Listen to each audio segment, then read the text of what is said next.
عوامی مینڈیٹ کا احترام کرنے کی ضرورت پر زور. صدر عارف الوی کہتے ہیں کروڑوں نوجوان ووٹرز کا جمہوری نظام پر اعتماد کا اظہار قابل تحسین ہے. یہ اعتماد متزلزل ہوا تو ملکی مفاد میں نہیں ہوگا. پاکستان میں سوشل میڈیا ویب سائٹس کی بندش کی وجہ تنقید کا سامنا کرنے کی فکری صلاحیت کی کمی ہے. افسوس ہے کہ قابل افراد کو سیاست سے نکالا جا رہا ہے.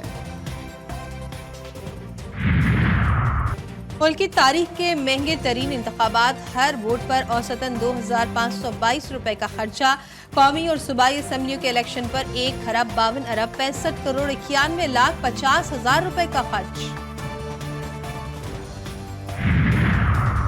چین کی کامیاب انتخابات پر پاکستان کو مبارکباد. ترجمان کا کہنا ہے الیکشن مستحکم اور ہموار طریقے سے منعقد کیے گئے. بیجنگ پاکستانی عوام کے انتخاب کا مکمل احترام کرتا ہے. نئی حکومت کے ساتھ مل کر کام کرنے کے خواہاں ہیں. بلوچستان میں پیپلز پارٹی کی حکومت سازی کی کوششیں تیز ہو گئیں. آزاد رکن صوبائی اسمبلی لیاقت لہر اور اسفندیار کاکڑ جیالے بن گئے. آزاد رکن مولوی نور اللہ کی پیپلز پارٹی کا ساتھ دینے کی یقین دہانی.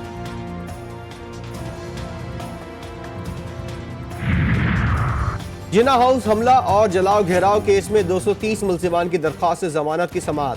انسداد دہشت گردی کی عدالت نے 16 ملزمان کی ضمانتیں 1-1 لاکھ روپے کے مچلکوں کے عوض منظور کر لیں.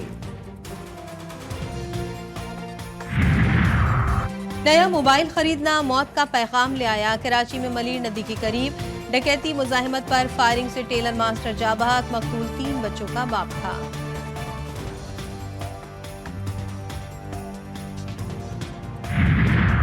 کوئٹہ میں کمرانی روڈ سے 3 روز قبل لاپتہ ہونے والے 10 سالہ عبداللہ کی لاش مل گئی.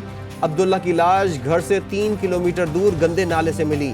لاش ضروری کارروائی کے بعد ورثہ کے حوالے. رزلٹ پہ 2 نمبری. کراچی میں انٹر بورڈ کے 2 سابق چیئرمین، سابق کنٹرولر امتحانات سمیت 8 افسران کے خلاف مقدمہ درج.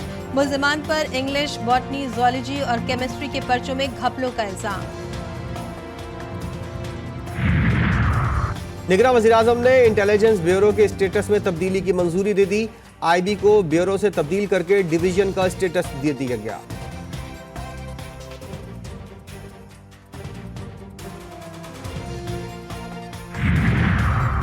پی آئی اے کی نجکاری میں پیش رفت. قومی ایئر لائن کی انتظامیہ نے نجکاری سے متعلق تفصیلات سے پاکستان اسٹاک ایکسچینج کو آگاہ کر دیا.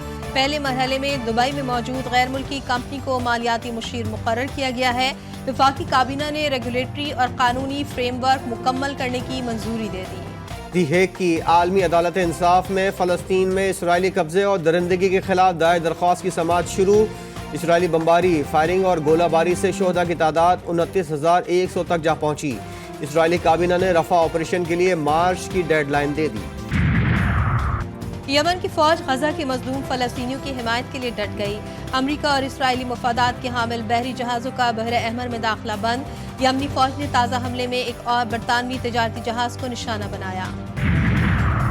کرکٹ بورڈ میں بڑی آئینی تبدیلی. وزارت بین الصوبائی رابطہ کا کردار ختم. پی سی بی براہ راست وزیراعظم آفس کو جواب دہ ہو گیا. سیکریٹری آئی پی سی کی بھی پی سی بی گورننگ بورڈ کی رکنیت ختم. فیصل میں لاہور قلندرز کو لگاتار دوسری شکست. کوئٹہ گلیڈیٹر نے 5 وکٹوں سے ہرا دیا. خواجہ محمد نافع کی 60 رنز کی دھواں دھار اننگ. پوائنٹ ٹیبل پر پہلی پوزیشن حاصل کر لی. اور وادی کاغان میں برف باری کا نیا ریکارڈ. شگران میں 2 فٹ، کاغان میں 3، ناران میں 5 فٹ سے زائد برف باری. نظام زندگی مفلوج ہو کر رہ گیا. انتظامیہ کی سیاحوں کو احتیاطی تدابیر اختیار کرنے کی ہدایات. ملک کی تاریخ کے مہنگے ترین انتخابات. ہر ووٹ پر اوسط 2522 روپے کا خرچہ. قومی اور صوبائی اسمبلیوں کے الیکشن پر 1,52,65,91,50,000 روپے کا خرچ ہوا.